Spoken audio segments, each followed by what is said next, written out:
Chapter 16. The Witch Hunt. David awoke next morning to a world which had been suddenly recreated. That Katrine should return his love upheaved for him the foundations of the globe. Nothing could be the same again, in face of this tremendous fact. His troubles lifted like mist in the sun. For what ill could befall one whom Katrine loved? Even the incubus of sin in Woodley seemed to lighten, for evil could not prevail with such a lady walking the earth. He felt that he had come anew into the land of the living, and every fibre of him sang praises. His new fortitude was proof against even the news which Riverslaw brought. That worthy arrived at the manse with a long face. The coven in Woodley had held their Hallowmass rites, and to the best of his belief they had held them in the kirk. He had lost sight of Chasehope early in the evening, and had gone to Meyerhope on a false scent. They had been watching the manse and knew that the minister was from home. He had hastened up the road seeking David, and had been overtaken by the fog, and when he got back to Woodley the place had been under a blanket.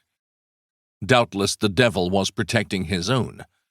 There had been no cruises lit in the cottages, even of those who were known to be of the coven. But as luck would have it, he had entered the kirkyard and had seen a speck of light in the kirk.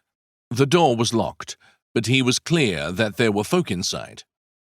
He had roused Rob to get the key, but no key was to be found. He had gone for Amos Ritchie to break open the door, and though Amos had refused to stir, he had borrowed a mel and a crowbar. But when he reached the kirk, the place was quiet and dark again, and the keys were lying on Rob's doorstep. The man was really shocked, for this was a superfluity of naughtiness, for which he had not been prepared. To David, with a memory of his kirk session, the sacrilege was less of a surprise. If men and women could defy their Maker by sitting at the communion table and by taking in vain the gospel words, they would not shrink from polluting God's house. But it proved the boldness and security of the evildoers. It was Chasehope, of whom he chiefly thought, Chasehope, that darling of the presbytery, the ally of the kirk in hunting down malignants, the one in all